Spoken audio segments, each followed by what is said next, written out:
14 अप्रैल 1912 RMS Titanic अपने सफर के चौथे दिन में थी। 10 अप्रैल को साउथहैम्पटन से निकलकर ये शेरबर्ग फ्रांस पहुंची, फिर वहां से क्वींस टाउन आयरलैंड पहुंची और अब यहां से निकलकर सीधा न्यूयॉर्क की तरफ बढ़ रही थी। अब यहाँ सबसे पहले टाइटैनिक को समझो। टाइटैनिक 1912 में दुनिया की सबसे बड़ी पैसेंजर शिप थी। इसकी लेंथ 882 फीट थी, यानी 3 फुटबॉल ग्राउंड के बराबर, और इसकी विड्थ 92 फीट थी और कील से फनल्स के टॉप तक इसकी हाइट लगभग 170 फीट थी, यानी 15-16 फ्लोर्स की बिल्डिंग जितनी। इसका वेट अराउंड 46,000 टन था। इसके अंदर 16 वाटर टाइट कंपार्टमेंट्स थे। इनमें से 4 में अगर पानी भर भी जाए तो ये शिप नहीं डूबेगी। इमरजेंसी में heavy steel doors electrically close किए जा सकते थे और शिप के नीचे एक डबल बॉटम हल था, मतलब बॉटम के नीचे एक एक्स्ट्रा स्टील लेयर। 1912 के हिसाब से ये इंजीनियरिंग का पीक एग्जाम्पल था। इसमें ऑन बोर्ड टोटल अप्रोक्स 2208 लोग थे,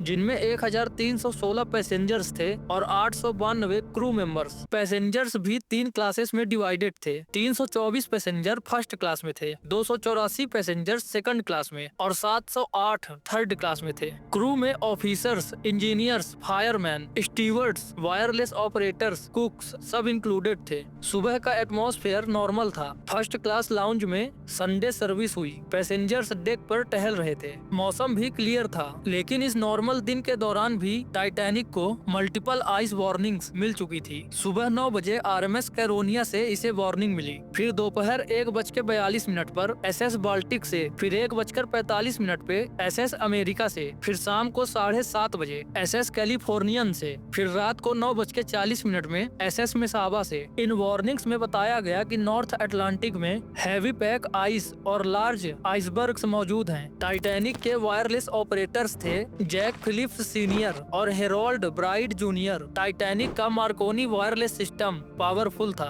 पैसेंजर्स प्राइवेट टेलीग्राम्स भेज रहे थे। आइस वार्निंग्स रिसीव हुई, लेकिन यहाँ एक स्ट्रक्चरल इशू था। सेफ्टी कम्युनिकेशन और प्राइवेट कम्युनिकेशन एक ही चैनल यूज कर रहे थे और इसी वजह से कई वार्निंग्स पर इन लोगों ने ध्यान भी नहीं दिया। टाइटैनिक अप्रोक्स 21 से 22 नॉट्स पे चल रही थी और इसकी मैक्सिमम स्पीड अराउंड 23 नॉट्स थी। इतनी सारी आइस वार्निंग्स मिलने के बावजूद भी इसकी स्पीड कम नहीं की गई। अब यहाँ एक सवाल उठता है, अगर एसएस कैलिफोर्नियन आइस वार्निंग्स के वजह से रुक चुकी थी तो टाइटैनिक ने अपनी स्पीड बरकरार क्यों रखी? टाइटैनिक की स्पीड कम क्यों नहीं की गई? और इसका जवाब डिपार्चर से जुड़ा है। टाइटैनिक व्हाइट स्टार लाइन का फ्लैगशिप प्रोजेक्ट था। पब्लिक परसेप्शन में ये अनसिंकेबल शिप बन चुकी थी, यानी पब्लिक ये मान चुकी थी कि ये शिप कभी नहीं डूबेगी। कैप्टन एडवर्ड स्मिथ जो काफी एक्सपीरियंस्ड ऑफिसर थे, इन्होंने 40 साल से भी ज्यादा सी सर्विसेज की। इन सब का कॉन्फिडेंस हाई था, इसीलिए शिप की स्पीड कम नहीं की गई थी। अब 14 अप्रैल को वापस आते हैं। शाम को 7:30 बजे एसएस कैलिफोर्नियन का मैसेज आता है, we are stopped and surrounded by ice. Californian ice field में रुकी हुई थी। टाइटैनिक के लिए ये काफी स्ट्रॉन्ग वार्निंग थी, लेकिन उसका वायरलेस रूम पैसेंजर्स के टेलीग्राम में बिजी था। जैक फिलिप्स पैसेंजर्स ट्रैफिक में एंगेज्ड था। रिपोर्ट्स कहती हैं कि उसने कैलिफोर्नियन को रिप्लाई दिया था,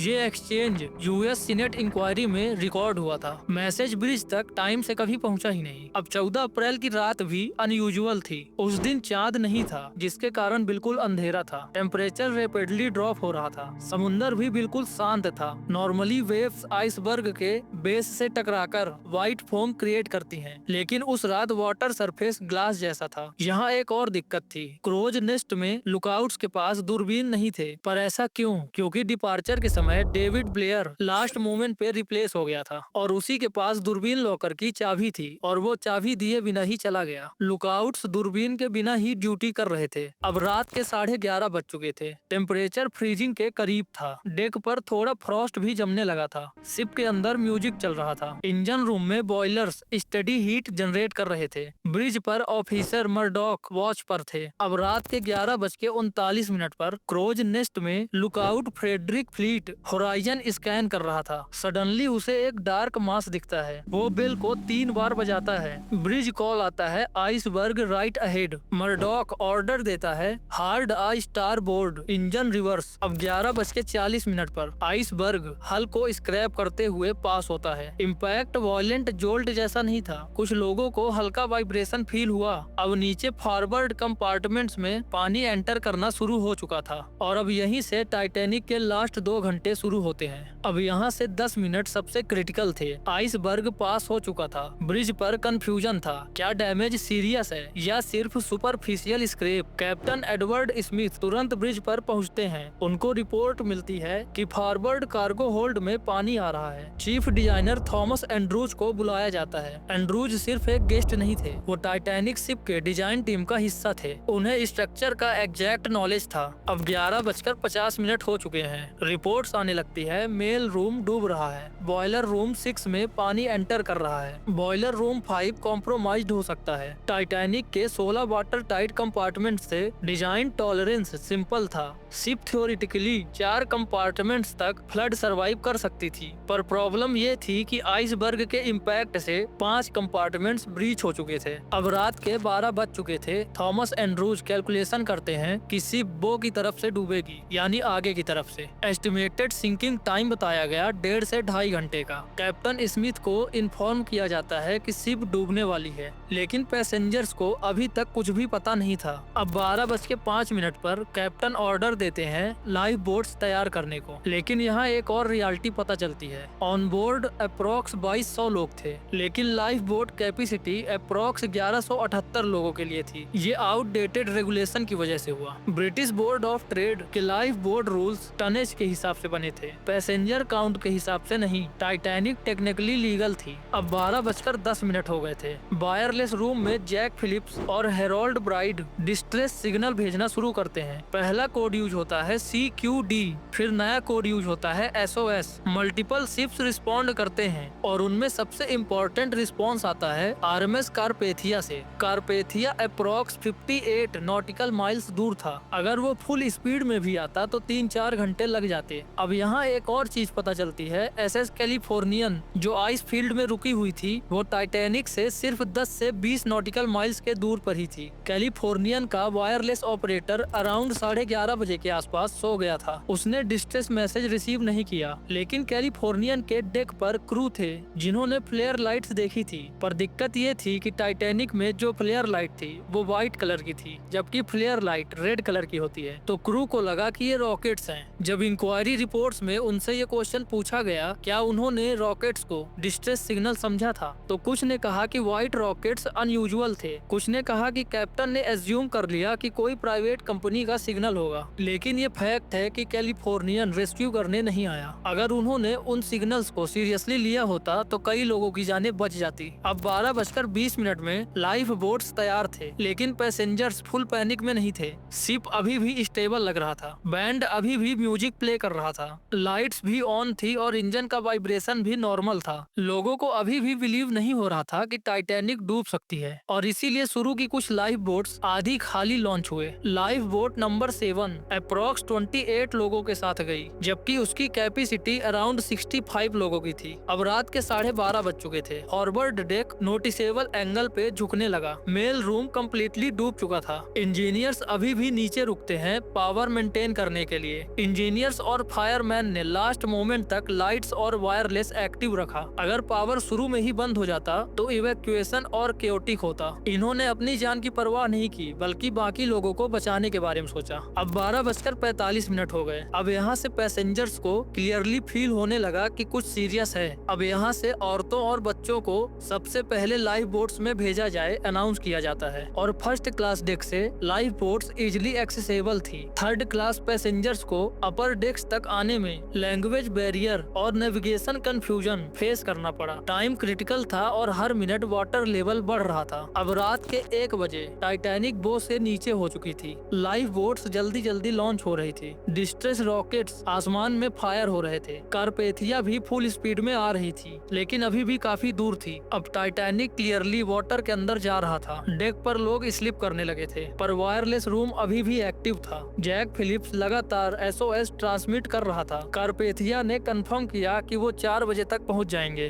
पर प्रॉब्लम ये थी कि टाइटैनिक के पास अब इतना टाइम नहीं था। अब 1:20 हो गए और इस टाइम तक थर्ड क्लास पैसेंजर्स को अपर डेक्स तक आने दिया जा चुका था। अब 1:30 में शिप का फॉरवर्ड हिस्सा ऑलमोस्ट वाटर लेवल के नीचे है। ईस्टर्न ग्रेजुअली ऊपर उठ रहा था। इस टाइम तक अप्रोक्स 700 लोग लाइफ बोट्स में निकल चुके थे, पर शिप में अभी भी 1500 से ज्यादा लोग बचे थे। कुछ रिपोर्ट्स बताती हैं कि बैंड अभी भी म्यूजिक प्ले कर रहा था। अब 1:40 में बॉयलर रूम डूब चुके हैं। इंजीनियर्स लास्ट मोमेंट तक पावर मेंटेन करने की कोशिश करते रहे। वायरलेस सिग्नल्स वीक हो रहे थे। हर मिनट वाटर लाइन ईस्टर्न की तरफ बढ़ रही थी। 1912 में मेजोरिटी सर्वाइवर्स ने कहा था कि टाइटैनिक एक पीस में ही डूब गई थी, लेकिन 1985 में रॉबर्ट बेलार्ड ने और उनकी टीम ने रेक लोकेट किया। शिप 2 मेजर सेक्शंस में ब्रोकन मिली। आज की एनालिसिस बताती है कि एक्सट्रीम एंगल पे स्ट्रेस के कारण हल बीच से टूट गया था और ये अप्रोक्स 2:18 के आसपास हुआ था। फॉरवर्ड सेक्शन पहले प्लंज करता है। ईस्टर्न थोड़ी देर के लिए ऑलमोस्ट वर्टिकल पोजीशन में दिखाई देती है। अब 2:17 में वायरलेस लास्ट मैसेज ट्रांसमिट करता है और 2:20 में ईस्टर्न वर्टिकल एंगल पे आता है, फिर सीधे समुंदर के अंदर चला जाता है। टाइटैनिक ऑफिशियली डूब चुकी थी। इम्पैक्ट होने के 2 घंटे 40 मिनट बाद नॉर्थ अटलांटिक का टेम्परेचर अराउंड -2 डिग्री सेल्सियस था। हाइपोथर्मिया ऑनसेट एक्सट्रीमली फास्ट होता है। रिसर्च के हिसाब से 15 मिनट में सीवर हाइपोथर्मिया, 30 से 60 मिनट में मेजॉरिटी एक्सपोज्ड लोग अनकॉन्शियस हो जाते हैं। लाइफ बोट्स में जो लोग थे वो सॉक्ड थे। कई बोट्स ने वापस जाने की कोशिश भी की, लेकिन क्राउड पैनिक और सक्शन फियर के कारण लिमिटेड रेस्क्यू हुआ। उस रात अप्रोक्स 1500 लोगों की डेथ हो गई। अब रात के 4 बज गए। अब आरएमएस कारपेथिया सीन पर पहुंचती है। सर्वाइवर्स को लाइफ बोट से कारपेथिया शिप में चढ़ाया जाता है। टाइटैनिक का लोकेशन सिर्फ डेब्रीज फील्ड और बॉडीज से मार्क होता है। टाइटैनिक किसी एक गलती के कारण नहीं डूबी थी। जहां आइसबर्ग एक ट्रिगर था, लेकिन चैन ऑफ फैक्टर्स ये थे। मल्टीपल आइस वार्निंग इग्नोर की गई, स्पीड कम नहीं की गई, चांद ना निकलने से बिल्कुल अंधेरा था, दूर से कुछ दिख नहीं रहा था, दूरबीन लॉकर की चाबी लेके चले जाना, रिवेट क्वालिटी एंड स्टील का कमजोर होना, लाइफ बोट रेगुलेशन आउटडेटेड था, शिप में कम्युनिकेशन ओवरलोड था, ह्यूमन ईगो भी एक कारण था कि टाइटैनिक तो कभी डूब ही नहीं सकती। और 2 घंटे 40 मिनट में उस समय के ह्यूमन इंजीनियरिंग का सबसे बड़ा सिंबल नॉर्थ अटलांटिक के 12,500 फीट नीचे जा चुका था। यहाँ तक वीडियो देख लिए हैं तो वीडियो को लाइक कर दीजिए, चैनल को सब्सक्राइब कर लो और कमेंट करो जो भी तुम्हारे मन में सवाल हो। वीडियो को उनके साथ शेयर कर दो जिन्हें टाइटैनिक के डूबने की कहानी नहीं पता हो। मिलते हैं अगली वीडियो में।